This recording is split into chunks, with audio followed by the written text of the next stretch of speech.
Hello friends, मैं श्रीकांत पारा sir आपका सबका स्वागत करता हूं रोहित क्लासेस चैनल पे। अभी तक अपन ने कुछ मेटल्स और उनके कंपाउंड्स पढ़ लिए थे पिछली क्लासेस में। अब आगे जितने भी कुछ मेटल्स इंपॉर्टेंट बचे हुए हैं वो और उसके कंपाउंड वो आज पढ़ने जा रहे हैं। सबसे पहले मेटल लेते हैं आयरन। सबसे पहला मेटल कौन सा है? आयरन। आयरन को किससे रिप्रेजेंट करते हैं? Fe से। आयरन को किससे रिप्रेजेंट किया जाता है? Fe से। इतना हुआ है, बहुत ज्यादा इंपॉर्टेंट है क्योंकि इसके जो कुछ पार्ट्स हैं जैसे कि कच्चा लोहा, ढलवा लोहा, वहां से क्वेश्चंस बहुत ज्यादा पूछे जाते हैं। सबसे पहले इसमें कुछ इंपॉर्टेंट लिखेंगे आयरन में कि आयरन एक सबसे पहले उपयोगी धातु है। बहुत जगह इसका यूज किया जाता है। हरी सब्जियों में भरपूर मात्रा में पाई जाती है और ब्लड में हीमोग्लोबिन के रूप में भी आयरन पाया जाता है और यह चुंबक को भी आकर्षित करता है। ये सब इसकी प्रॉपर्टीज हैं आयरन की। यह ब्लड में पाया जाता है, हरी सब्जियों में भरपूर मात्रा में पाया जाता है और चुंबक को आकर्षित करता है। इतना क्लियर हुआ। अब कुछ किस्में रहती हैं आयरन की, कुछ किस्में पाई जाती हैं आयरन की। तो सबसे पहली किस्म कौन सी रहती है? कच्चा लोहा। सबसे पहली किस्म क्या है? कच्चा लोहा। तो इसको इंग्लिश में क्या बोला जाता है? Pig iron. इनके नाम इंग्लिश में भी याद होने चाहिए क्योंकि जब वहां पे पेपर्स में देखोगे तो कच्चा लोहा लिखा नहीं आएगा। आप इंग्लिश से हिंदी में भी ट्रांसलेट करोगे तब भी पिग आयरन ही लिखा मिलेगा। इतना क्लियर हुआ। अब कच्चा लोहा में इंपॉर्टेंट क्या है? सबसे पहले इसमें कार्बन की मात्रा 4% पाई जाती है। कार्बन की मात्रा कितनी पाई जाती है? 4%। कच्चा लोहा में आयरन की मात्रा कितनी पाई जाती है? कार्बन की कितनी पाई जाती है? 4%। और इसमें क्या अशुद्धियां भी पाई जाती हैं। इसमें अशुद्धि भी मिक्स रहती है। इसमें अशुद्धियां भी मिक्स रहती है। किसमें? कच्चा लोहा में या पिग आयरन में। और इसमें कार्बन कितना है? 4%। ये इसकी पहली किस्म हुई आयरन की। अब इसकी दूसरी किस्म की बात करते हैं। दूसरी किस्म क्या है? ढलवा लोहा। दूसरी किस्म क्या है? ढलवा लोहा। इसको इंग्लिश में क्या बोला जाता है? Cast iron. ढलवा लोहा को इंग्लिश में क्या बोलते हैं? Cast iron. इसकी इंपॉर्टेंट बात क्या है? इसमें कार्बन 3% पाया जाता है। इसमें कार्बन 3% पाया जाता है और यह अति कठोर होता है। इसकी इंपॉर्टेंट है। सारे पॉइंट्स बहुत ज्यादा इंपॉर्टेंट है, इन्हें याद रखना। सबसे पहला कच्चा लोहा, इसमें अशुद्धि मिक्स रहती है और कार्बन 4% पाया जाता है। ढलवा लोहा, इसे कास्ट आयरन कहते हैं, कार्बन 3% पाया जाता है और अति कठोर होता है। यहां तक क्लियर हुआ। अब नेक्स्ट देखते हैं इसकी किस्म। तो सबसे पहले एक और चीज, ढलवा लोहा जो है, ढलवा लोहा का उपयोग कहाँ कहाँ पे किया जाता है ये बहुत ज्यादा इंपॉर्टेंट है, जो पेपर्स में पूछता है। सबसे पहले ढलवा लोहा के उपयोग लिख लेना। कहाँ कहाँ पे किया जाता है? रेल पटरी बनाने में। रेल पटरी बनाने में किया जाता है। उसके बाद गरम जल को जो स्टोर किया जाता है वो बर्तन बनाने में भी ढलवा लोहा का उपयोग किया जाता है। बर्तन बनाने में इसका उपयोग करते हैं। और बिजली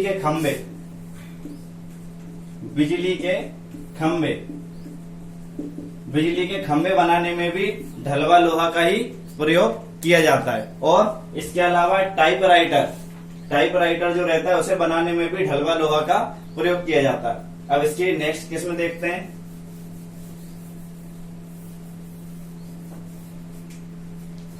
इसकी तीसरी किस्म क्या है?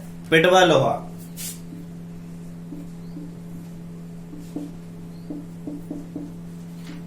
तीसरी किस्म क्या है? आयरन की या लोहे की पिटवा लोहा। इसको इंग्लिश में क्या बोलते हैं? Wrought iron. क्या बोला जाता है? Wrought iron. इंग्लिश में क्या बोलते हैं? रॉट आयरन बोलते हैं। यह लोहे का शुद्धतम रूप रहता है। इंपॉर्टेंट है। यह लोहे का शुद्धतम रूप होता है।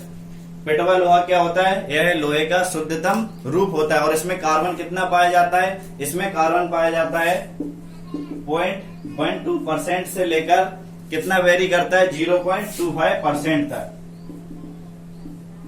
इसमें कार्बन कितना पाया जाता है? 0.12% से लेके 0.25% तक। ये वेरी करता है। यह लोहे का शुद्धतम रूप होता है। कौन सा? पिटवा लोहा। इंग्लिश में क्या बोला जाता है? Wrought iron. अब इसके इम्पोर्टेंट क्या है, इसके उपयोग जो कंफ्यूजिंग रहते हैं या पेपर में जहां तक पूछा जाता है, इसके उपयोग कहाँ पे किया जाता है। इसका उपयोग किया जाता है चेन बनाने में, जो नॉर्मली यूज करते हैं, जितनी भी चेन जो बनाई जाती है उसका उपयोग किया जाता है। पिटवा लोहा का चेन बनाने में, हुक बनाने में, इन सभी में किसका उपयोग करते हैं, पिटवा लोहा का। इसके अलावा छड़े बनाने में, इन सभी को बनाने में किसका उपयोग करते हैं, पिटवा लोहा का या रॉड आयरन का। यह लोहे का क्या है, शुद्धतम रूप है और इसमें कार्बन कितना पाया जाता है, 0.12% से लेके 0.25% तक। यहां तक क्लियर हुआ।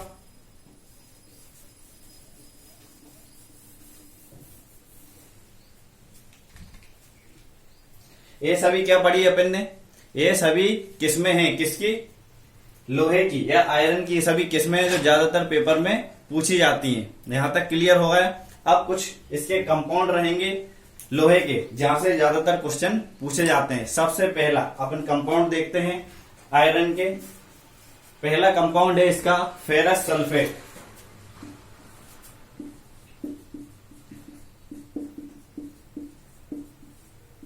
पहला कंपाउंड कौन सा है, फेरस सल्फेट। इसका फॉर्मूला क्या रहेगा, FeSO4 into 7H2O। इसका फॉर्मूला क्या है, FeSO4 into 7H2O। किसका है, फेरस सल्फेट का। फेरस सल्फेट का सबसे ज्यादा इंपॉर्टेंट। इसका एक और नाम जो पेपर में पूछा जाता है, फेरस सल्फेट को क्या बोला जाता है, हरा कशीस। फेरस सल्फेट को क्या बोला जाता है, हरा कशीस बोला जाता है। ज्यादातर इसका क्या पूछा जाता है, नाम पूछा जाता है हरा कशीस। किसको बोला जाता है, फेरस सल्फेट को, FeSO4 into 7H2O।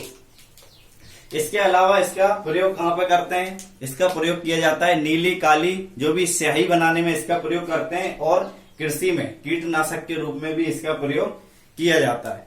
इतना क्लियर हुआ। अब इसका नेक्स्ट कंपाउंड देखते हैं जो ज्यादा इंपॉर्टेंट है। क्या है, iron oxide. Iron oxide formula क्या है, Fe2O3।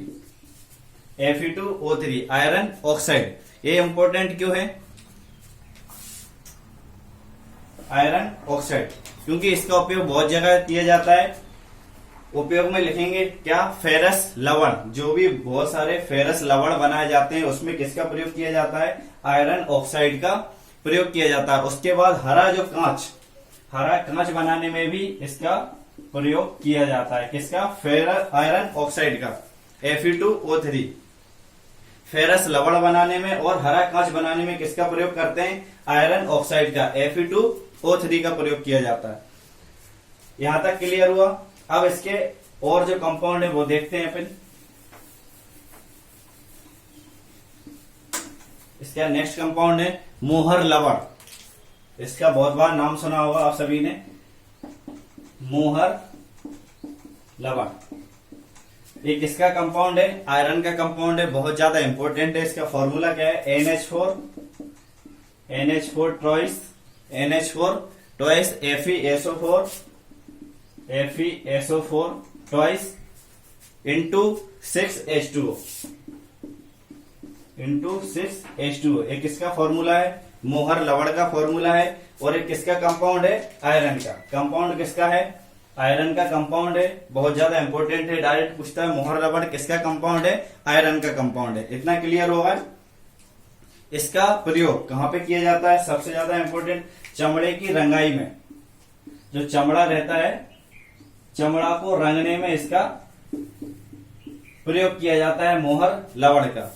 इतना क्लियर हुआ। ये सभी जो अपन ने देखे, किसमें देखी आयरन की, पिटवा लोहा, ढलवा लोहा, शुद्धतम लोहा कौन सा रहता है। उसके बाद अपन ने कंपाउंड देखे आयरन के जो बहुत ज्यादा इंपॉर्टेंट थे। ठीक है, इतना क्लियर हुआ। अब देखते हैं नेक्स्ट मेटल और उसके कंपाउंड जो इंपॉर्टेंट है।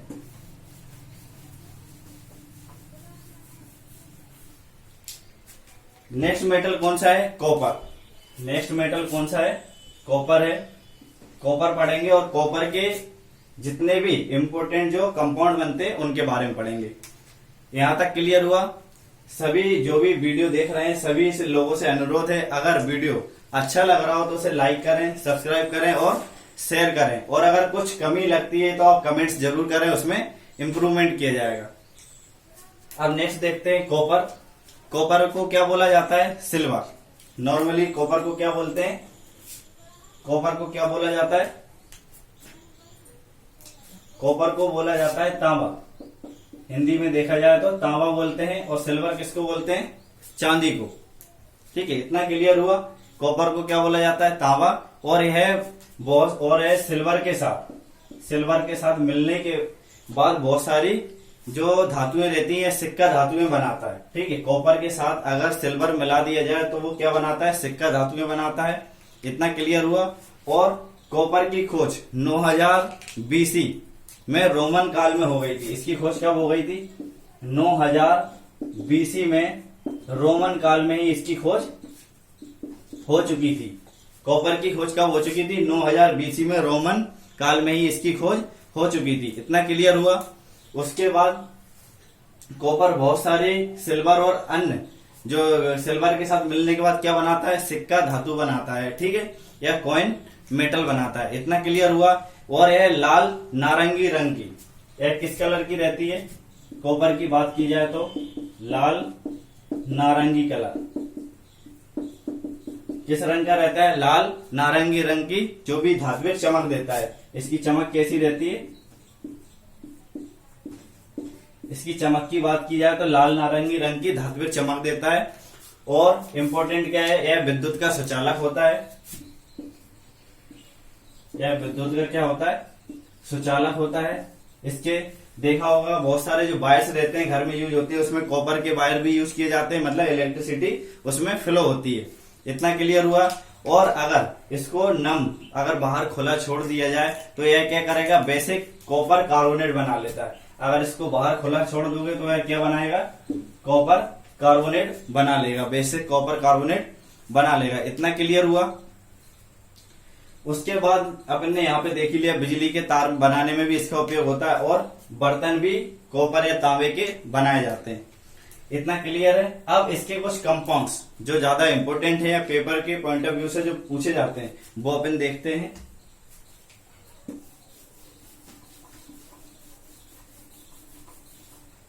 इसका पहला कंपाउंड क्या है? Copper sulphate. पहला कंपाउंड देखते हैं। उसका फॉर्मूला क्या है कॉपर सल्फेट का? CuSO4 into 5H2O into 5H2O। इसका सबसे ज्यादा इंपॉर्टेंट क्या है? इसका नाम कॉपर सल्फेट। कॉपर सल्फेट को क्या बोला जाता है? कॉपर सल्फेट को क्या बोला जाता है? नीला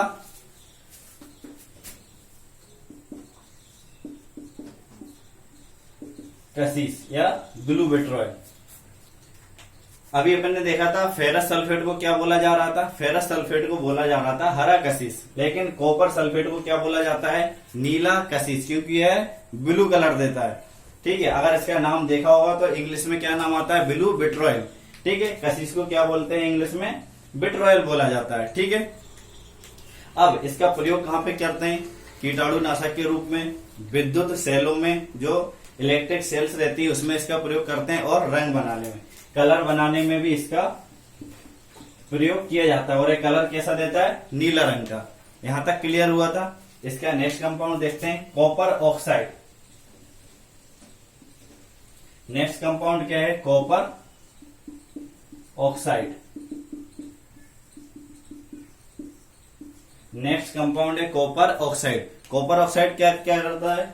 इसका भी इंपॉर्टेंट क्या है? ज्यादातर जो इनका यूज होता है वो कलर बनाने में ही यूज किया जाता है। ठीक है, अगर कॉपर ऑक्साइड का देखें तो है नीला और हरा। ठीक है, दोनों का कशिश बनाने में इसका प्रयोग किया जाता है।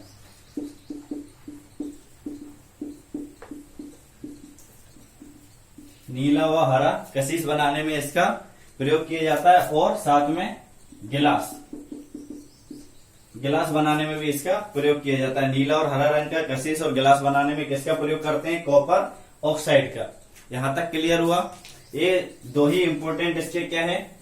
कंपाउंड है कॉपर के, जो ज्यादातर पेपर में पूछा जाता है, कॉपर सल्फेट और कॉपर ऑक्साइड। ठीक है, कॉपर सल्फेट का नाम क्या है? नीला कशिश कहलाता है। इंग्लिश में बोले तो ब्लू विट्रॉयल, ब्लू विट्रॉयल इसका नाम पूछा जाता है। फेरस सल्फेट को क्या बोला जाता है? हरा कशिश या फिर ग्रीन विट्रॉयल। इसमें इंपोर्टेंट क्या है? कॉपर सल्फेट के साथ वाटर के कितने अणु हैं? 5 अणु हैं, जबकि फेरस सल्फेट में वाटर के कितने थे? 7 अणु थे। इतना क्लियर होगा। इसके 2 ही हैं, कॉपर सल्फेट और कॉपर ऑक्साइड। ठीक है, आयरन हुआ, आयरन की किस्में देखी और उसके कंपाउंड, कॉपर के कंपाउंड देख ले अपन ने। ठीक है, अब नेक्स्ट मेटल देखते हैं जो इंपोर्टेंट है।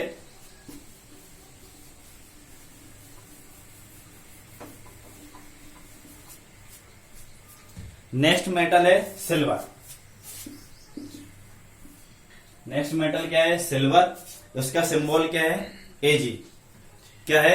एजी है। और इसका एटॉमिक नंबर कितना है? 47। एटॉमिक नंबर कितना है? 47 है। इसकी खासियत क्या है? चांदी। सिल्वर को क्या बोला जाता है? चांदी बोलते हैं। कॉपर को तांबा बोलते हैं। चांदी जो है वो प्रकृति में मुक्त और संयुक्त दोनों अवस्थाओं में पाई जाती है। मतलब कुछ तुम्हें मुक्त अवस्थाओं में मिलेगी और कुछ क्या तुम्हें निकालने के बाद उसमें कुछ प्रोसेस करनी पड़ेगी, उसके बाद हमें वो शुद्ध अवस्था में मिलेगी चांदी। ठीक है, दोनों अवस्थाओं में पाई जाती है। और चांदी का प्रयोग कहाँ पे किया जाता है? आभूषण बनाने में इसका प्रयोग होता है, सिक्के कॉइन्स बनाने में इसका प्रयोग होता है, बर्तन बनाए जाते हैं इससे, मिश्र धातुएं बनाई जाती हैं कॉपर और सिल्वर को मिलाने के बाद, और कुछ मेटल्स मिलाने के बाद भी कुछ मिश्र धातुएं बनती हैं। दांत जो रहते हैं डेंटिस्ट, उसमें भी इसका प्रयोग किया जाता है। और सिल्वर, अगर कुछ अपने पास कुछ मेटल है उसके ऊपर इसका सिल्वर की परत भी चढ़ाई जाती है, मतलब सिल्वर लेपन में भी इसका प्रयोग किया जाता है। इतने सभी इसके प्रयोग हो गए चांदी के। इतना क्लियर हुआ। अब देखते हैं इसके कुछ कंपाउंड्स रहते हैं, वो बहुत ज्यादा इंपॉर्टेंट हैं। सबसे पहले अगर बात करते हैं सिल्वर हैलाइड की। किसकी बात कर रहे हैं? सिल्वर हैलाइड की।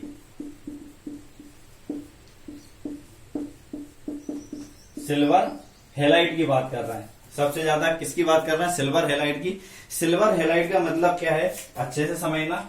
सिल्वर हैलाइड का मतलब है कि अगर सिल्वर में अपन कुछ कंपाउंड ऐड करते हैं तो उसके बाद नया कंपाउंड बन के आएगा। ठीक है, कुछ मेटल्स अपन करते हैं तो अपन ने ऐड करा फ्लोरीन वाला पूरा ग्रुप्स इसमें ऐड करते हैं। क्या था? Fluorine, chlorine, bromine, iodine. ठीक है, ये फ्लोरीन था। अब इसको क्या बोला जा रहा था? अपन ने ग्रुप में बात की थी, अलग अलग ग्रुप बोल रहे थे, निकोजन, ठीक है, चेल्कोजन। तो इसको क्या बोल रहे थे?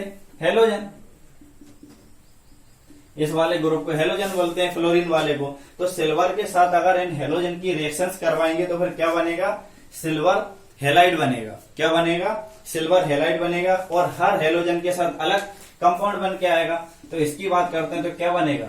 सिल्वर फ्लोराइड, इसका सिल्वर क्लोराइड, इसका सिल्वर ब्रोमाइड और इसका सिल्वर आयोडाइड। नए नए कंपाउंड बन जाएंगे सारे अलग अलग, और हर कंपाउंड का अलग अलग जगह पे यूज होता है। ठीक है, हर कंपाउंड का अलग अलग जगह पे यूज होता है। अभी आगे वाली क्लासेस में पढ़ेंगे। नॉर्मली अगर देखा जाए सिल्वर आयोडाइड का उपयोग कहाँ पे करते हैं? जो कृत्रिम वर्षा रहती है वहां पे इसका प्रयोग किया जाता है। सिल्वर ब्रोमाइड का फोटोग्राफी में इसका उपयोग किया जाता है। तो सभी के अलग अलग जगह पे यूजेस होते हैं, जो आगे वाली क्लासेस में अपन देखेंगे। यहां तक क्लियर हुआ। अब कुछ सिल्वर के और जो कंपाउंड है वो देख लेते हैं, इंपोर्टेंट जो पेपर्स में पूछे जाते हैं।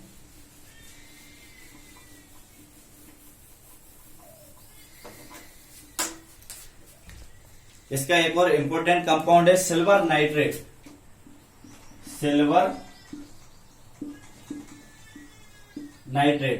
सिल्वर नाइट्रेट फॉर्मूला क्या होगा? AgNO3। सिल्वर नाइट्रेट, ठीक है, इसका फॉर्मूला क्या है? AgNO3। अब इसको क्या बोला जाता है? इसका एक और नाम है, इसको लूनार कास्टिक भी बोला जाता है। Lunar caustic. सिल्वर नाइट्रेट को और क्या बोलते हैं? लूनार कास्टिक भी बोला जाता है। फॉर्मूला क्या है? AgNO3 है। इतना क्लियर हुआ। अब इसकी एक और इम्पोर्टेंट बात क्या है सिल्वर नाइट्रेट की, कि जो अपन जब बोटिंग करने जाते हैं तो बोटिंग करने के दौरान जो स्याही लगाई जाती है, ठीक है, उसमें किसका प्रयोग किया जाता है? सिल्वर नाइट्रेट का प्रयोग किया जाता है, AgNO3 का। इतना क्लियर हुआ। और एक चीज और अपन ने पढ़ी थी कि सोडियम नाइट्रेट पढ़ा था NaNO3, इसका प्रयोग भी कहीं पे देखा था अपन ने पिछली वाली क्लासेस में। ठीक है, तो इसका सभी लोग क्या करके कमेंट्स करके बताएंगे इसका अपन ने क्या पढ़ा था। इतना क्लियर होगा। अब AgNO3 का प्रयोग कहाँ पे करते हैं? AgNO3 का प्रयोग अपन ने देखा कि जब आप बोर्ड डालने जाते हो तो उस दौरान स्याही जो लगाई जाती है उसमें किसका प्रयोग किया जाता है? सिल्वर नाइट्रेट का प्रयोग किया जाता है। क्लियर। उसके बाद एक क्रियाशील होता है, इसलिए इसको रंगीन बोतलों में रखा जाता है। किसमें रखा जाता है? रंगीन बोतलों में।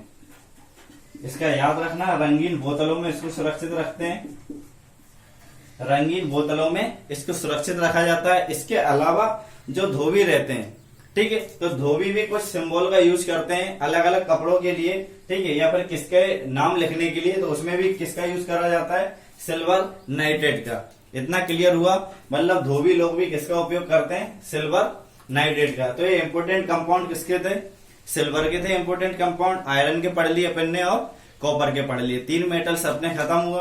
अब आगे वाले वीडियो में जो भी मेटल्स जो इंपोर्टेंट हैं पेपर के पॉइंट ऑफ व्यू से, वो भी अपन आगे देखेंगे। यहां तक क्लियर हुआ। और सभी लोग जो भी वीडियो देख रहे हैं, अगर वीडियो पसंद आ रहा है तो उसे लाइक करें, सब्सक्राइब करें और शेयर करें। और कुछ लगता है कुछ कमी है तो कमेंट्स जरूर करें, ठीक है। और जो भी क्वेश्चन है जो पूछा गया है इसका कमेंट में सभी लोग आंसर दें, ठीक है। थैंक्स।